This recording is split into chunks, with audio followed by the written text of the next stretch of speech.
to Rolling Hills. What was once a segment on Topicality is now a solo mission, and we're bringing the topics straight to you.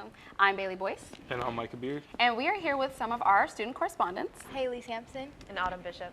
So guys, we are gonna get straight into the facts, into the details, into the headlines. As you all know, it has been a interesting, is a good word, first couple weeks of this new, term. So lots of things have happened. There hasn't been a single day without stuff, a headline.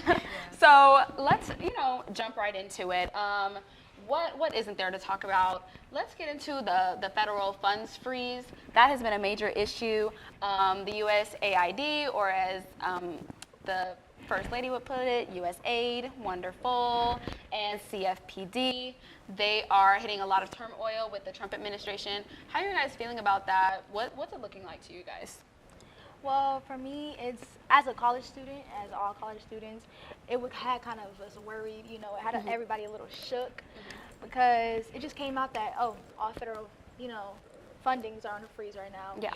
And that just kind of, I guess, looking at it, it's kind of like just 3 weeks into this new term. It's shocking. It's like, what is your plan? It's keeping everybody on their toes, especially people that receive aid from the government. It's leaving different communities in, a funding frenzy. Right. I mean, a lot of people have lost their jobs. A lot of people in those bureaus specifically have been laid off. They're looking for different things to do, not to mention DEI. All those people have been laid off. They're looking for a place to go, and everybody just wants to know, what's coming next. Absolutely. I think one of the biggest things to focus on that you said was the laying off of many positions and federal positions. I mean, to give somebody a choice when they've been working here for so long, whatever branch they're a part of, to say, hey, we're going to either, pay you for 6 months and you leave, or you just leave right now. That's a crazy predicament to put somebody in, an absolutely insane ultimatum.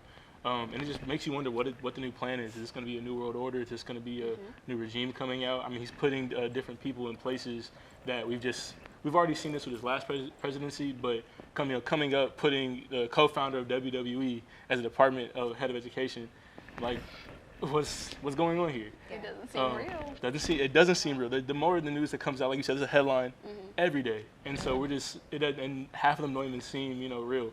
The federal freezing of the funds, the freezing of federal funds, forgive me.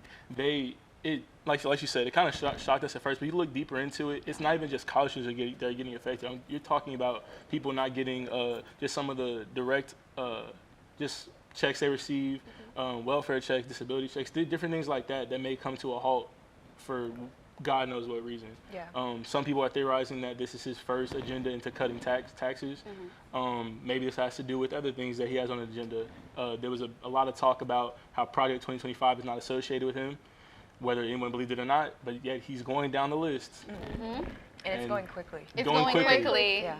So, I mean, I honestly don't know what to expect from this. Yeah, I was just thinking about, obviously, our position even being at a HBCU and all of that being halted, just seeing that on my phone, that, federal funds are just being frozen like that. Think about, Black students who are also government workers, who are also, relying on financial aid.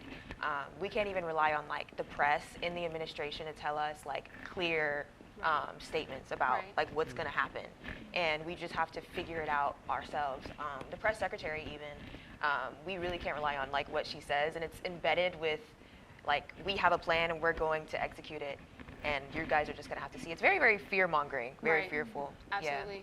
Yeah. I think this is definitely repetitive. This isn't something new. The world is not shocked. This was very much expected, I think. Now, what the details of it, I never saw that coming. I knew it was going to go far. I just didn't know how it was going to look along the way. But these are the basic steps of tyranny. I mean, other countries have seen this happen. I mean, you see teachers get laid off, but it's not me, so it doesn't matter. Oh, this person got laid off, but it's not me, so it doesn't matter, until it comes to you. Eventually, you're going to end up in that line.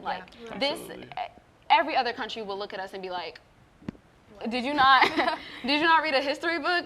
This has already happened. You have to stay focused. And I think everybody's absolutely right. Everyone is completely in shock. from us to everyone in the government, everyone is so in shock, and we're just not sure where this is going to go, because you guys know there's a lot of federal judges, the Supreme Court, they're looking at Trump.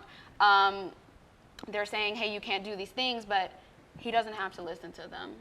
He technically doesn't. So we're interested in where this is going to go if he doesn't heed the judge's warnings. He's obviously using his executive power like to the max. To the max. And his method of like being a president, like he's going to use that and not respect Congress. He's not going to respect that at all. Absolutely. So, yeah, no, it's not I gonna be mean, good. what he makes it even scarier is that he just used, like you said, he's using his executive power to the max, but he's putting people in place in the other branches of government to like help him fulfill the areas that he can't reach with that executive power, and that's the scariest part, because people are letting him. There hasn't been a check really put in place besides some things that the Supreme Court are stopping, but even those things stop for just a minute until he can flood somebody else in that position, and then they get passed through. And this is like you said, the first 3 weeks of a presidential term when we have 4 years left. Ooh. Yeah. So imagine all the things that he's done. Like you said, the pace is ridiculous. Yeah. But This is all these things are happening so quickly, and we've been here for 3 weeks. And he has so much left on that Project 2025 agenda and just 4 years to fill. Who knows what happens when he gets bored of Project 2025? He said, oh man, I did everything here. Let's create a new list. yeah. What's for 26? What's for 27? I'm not exactly sure what's to come. I don't even know who's going to stop him at this point. But even just his relations with the changing the name of Gulf of Mexico to Gulf of America, like it's simple things like that I don't even understand where we're going with this. And he's trying to erase a whole amount of history that might go beyond him. Past these 4 years of his second election to even 10, 20 years when we have children in schools where they don't even know that it used to be called the Gulf of Mexico. Yeah. It's things like that. He's just a complete erasure of history. That it's just a long-term plan that I don't know how other people aren't seeing. Like you said, this is very much so early signs of a dictatorship. Yeah. And it's not even a president anymore. It's a king. Yeah. Yeah. Read a book. Like, read a book. The children are being the children got left behind. Yeah. And now we're adults. We have to read a book. We have to do our own research, because this is absolutely ridiculous. Yeah. It's insane how we have no pattern recognition. Yeah. It's very clear and in your face. They wrote it out. They wrote a book. Yeah. They wrote a book. They wrote a book. They literally, but okay. They wrote you a book that told you exactly what they were going to do. And you did not heed that warning. You know what? Read a book. But I mean, we can't even read the book because they're taking away different things with that. But even the fact that we can't even look back at African American history anymore in a class. They had those classes for a couple years, and now they're getting rid of them. Not allowing that to be taught in schools. And the same erasure that happened with initial, Black history that we're going into now, and now we're still creating now. But that they already had erased that and put just a lot of different history, but the way they wanted to tell it in those books. And now they're starting that process all over again from all the work that we've done. And it's just started from ground zero, and I'm not a fan of it. Absolutely, we're definitely in a time where, as black children in America, we had to learn our own history, because they didn't teach us the nitty gritty. It was just like, oh, one day you came here, you guys were slaves, and now you're free, I guess, sort of. We really had to do our own research on that, and that's how everyone else is about to. That's what everybody else is about to realize, that you're gonna have to do your own research on your own history, because it's not just the minorities. It touches every aspect of every single person. But we can talk about this for days. We can talk about this for days. It goes so much deeper than the surface level conversation that we can get into. But I wanted to switch it over to something that I came across on the internet. It's something so silly that if you ask someone on the street, is this real or is this a Jimmy Kimmel Live, an SNL skit? They would choose SNL skit. SNL. HR 1161. We're going to acquire Greenland and turn it into red, white, and blue land. Yeah. How do we feel? I mean, can we first address the very first part of that statement? We're going to acquire Greenland. Yeah. How are we going to go about doing that? What means we're just going to walk in and we're going to take Greenland? Right. I mean, Bro said, how hard can it be? Exactly. And that even goes to show you the lengths he's willing to go to. He said, I'm going to propose a bill. We're not even caring about what this does to our country or the military or anybody. We're going to acquire our relations Greenland. with NATO. Exactly. We're going to acquire Greenland. We're going to start talks to, acquire Greenland.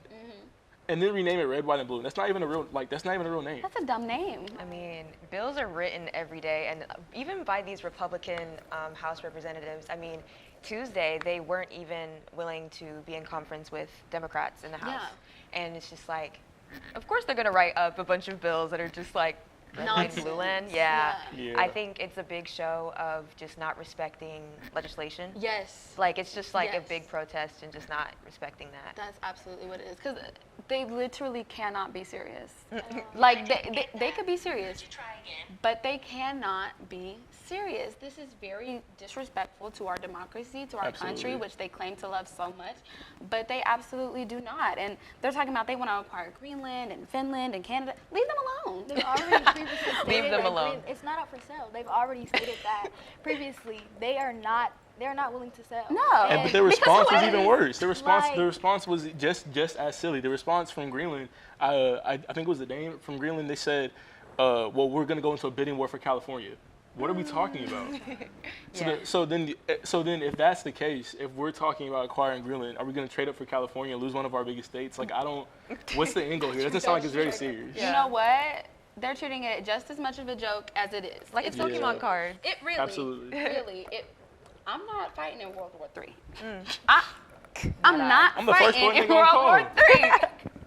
You're good. You can go. You are, athletic, very tall. You got it. I'm But cool. when the draft comes, it's coming right towards you. But You know what? Let's not have DEI in the draft. oh, Let's yeah, just- remove me from Yeah. that too. We'll be right that's here. that's a good transition to the next talking point. Yes, absolutely. So I forgot what the next talking point was, but you can definitely. Well, it's exactly that. Let's talk about the removal of DEI and just the things that we're talking about with that Trump has enforced. DEI is literally all about access, and it's just like the fact that social commentary around DEI has made it to be something like even DEI, it's diversity, equity, inclusion, y'all. It's literally something like a necessity that we need just to have marginalized communities just get access and get accommodations. And it's not even based off of just race. This is affecting literally everybody. Right. So I don't know. The removal of it, it's not going to be an instant effect, but we're going to see it in the next decade. Oh yeah. We're Yeah. definitely already seeing it. I think one strong example is, I think they took the Air Force training. They refused to Yeah. They refused to talk about the Tuskegee Airmen in Air Force They training. took that out of the Yes. training They video. took it out under the DEI policy, and it's like, That's history. we're already, like you guys talked about, we're already been erasing history. I remember first seeing it in Tennessee when they started the book ban, and just seeing all this history that we grew up with not even being talked about anymore. Me and Autumn were just talking about kids as young as 18 asking us, what's the Holocaust? What's this event? What's this event? Who's Hitler? Who's this? And it's truly saddening to see. And I think DEI, Absolutely. yeah, it's affecting everyone. Absolutely. Not just race. About that book ban, I was watching the interview of Amanda Gorman a while ago.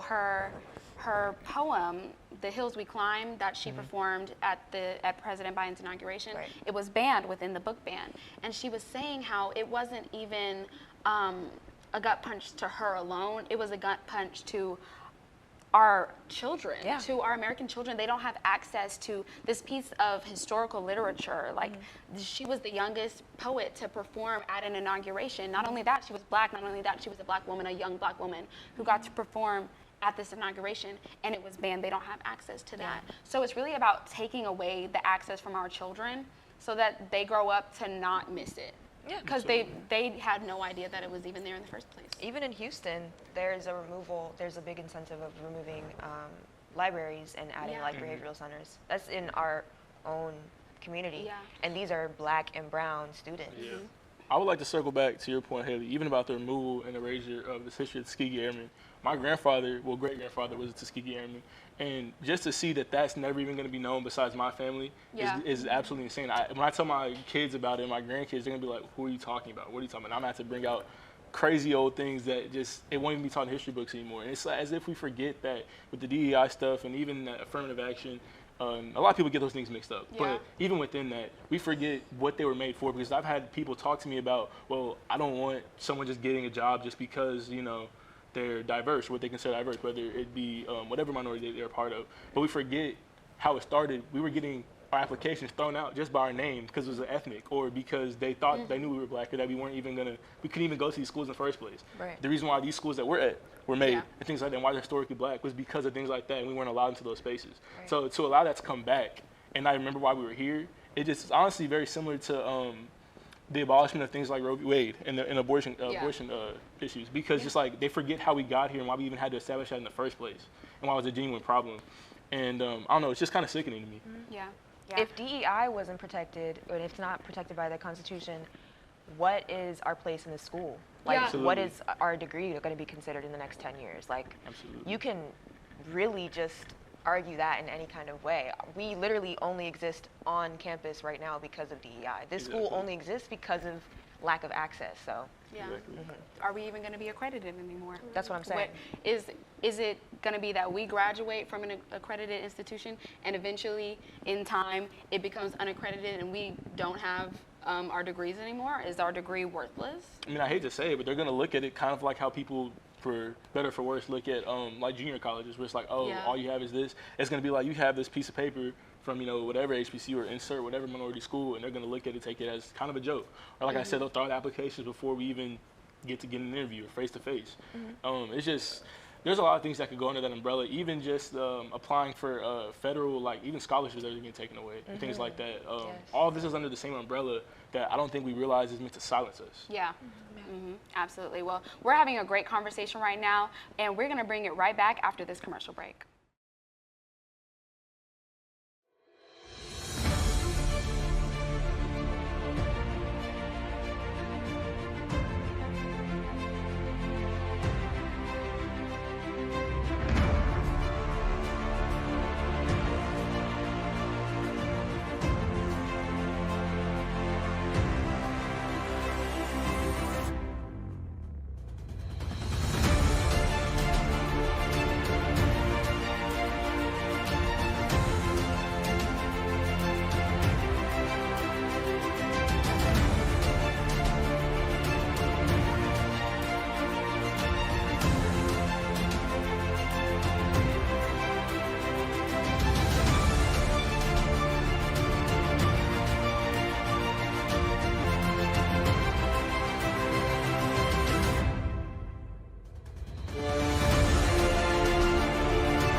Welcome back. Micah, why don't you take it away?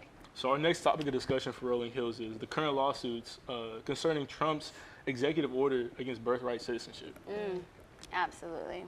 I think that obviously it's just downright unconstitutional. It is a hindrance on like the 14th Amendment.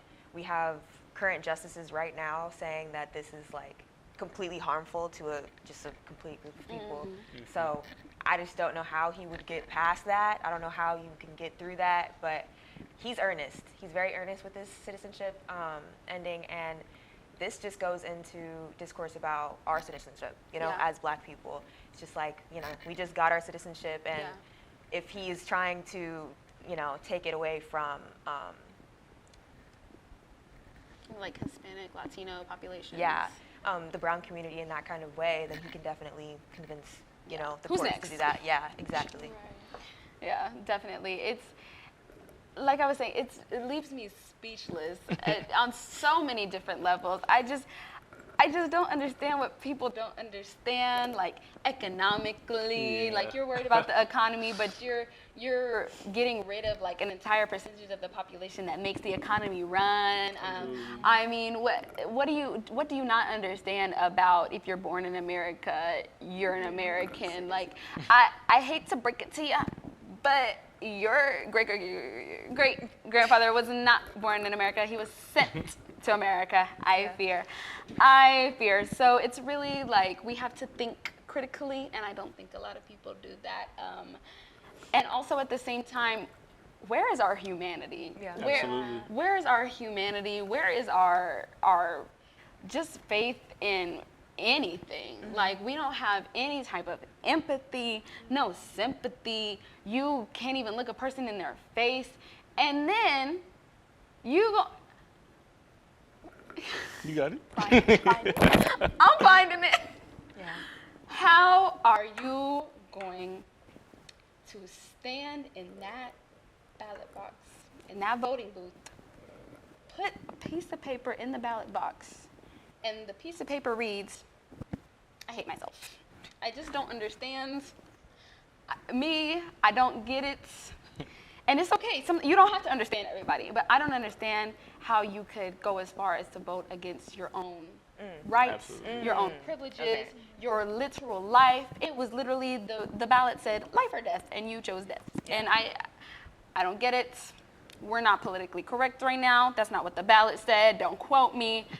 But that's really the level that we're at right now. Like, it really is this serious. It's really at a point where we have to take ourselves and our government more serious, because right now we're a joke.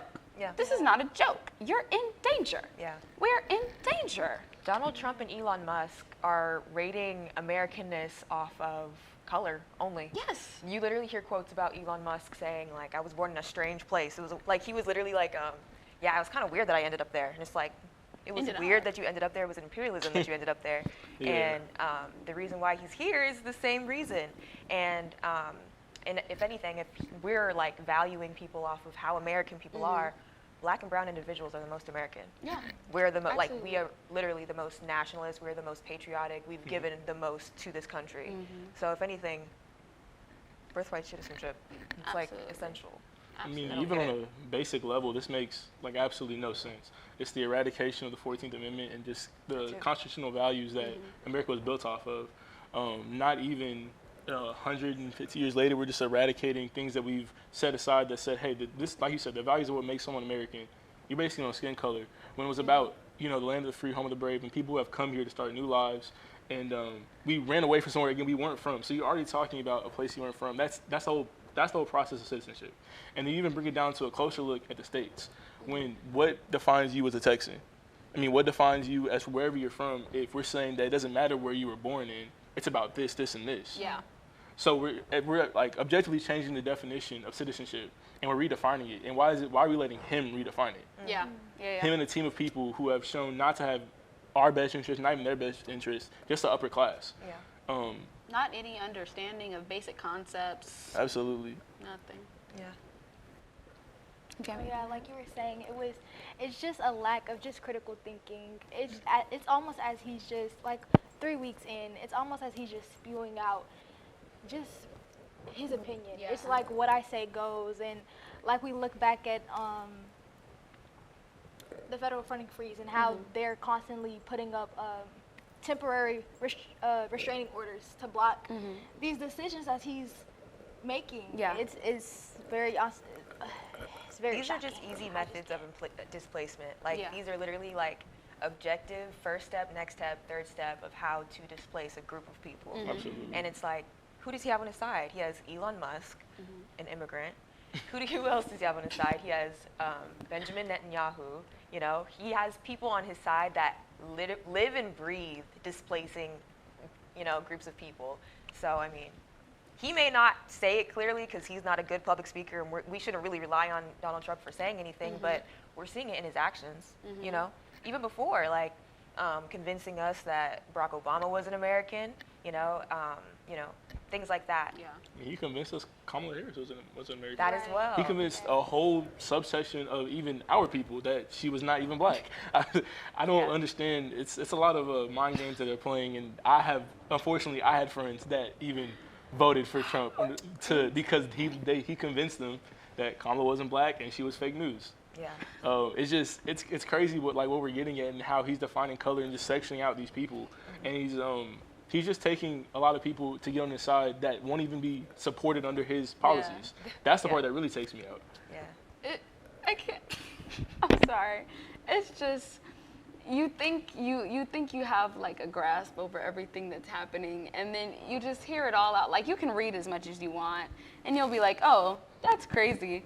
But then you'll sit here and you'll discuss it, and it gets you on another level. Like, this cannot be real. Like, when am I gonna wake up and have Kamala Harris as president? Like, but it's real. What's happening? Like, this can't be. That's never gonna happen. This can't be for real. But like you said, it is. It's real. It's happening. It happened.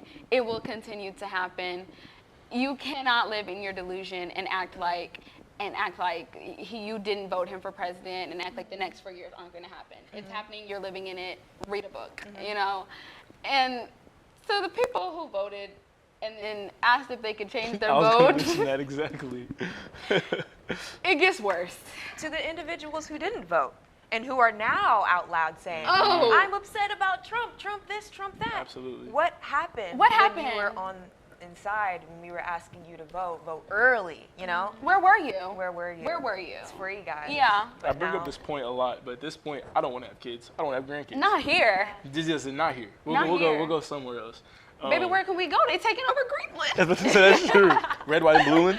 Can you correct yourself? My Red, white, bad. and blue? My bad. We're gonna have to. I mean, you but know, it's the cross fact the that- Gulf of America to get. Exactly. It's the fact that like it's not even just it's a collective hive mind of the fact that we can go down the street, even in Wallers, Yeah. locally, and they're gonna be like, yeah, it should be red, white, and blue. And I don't.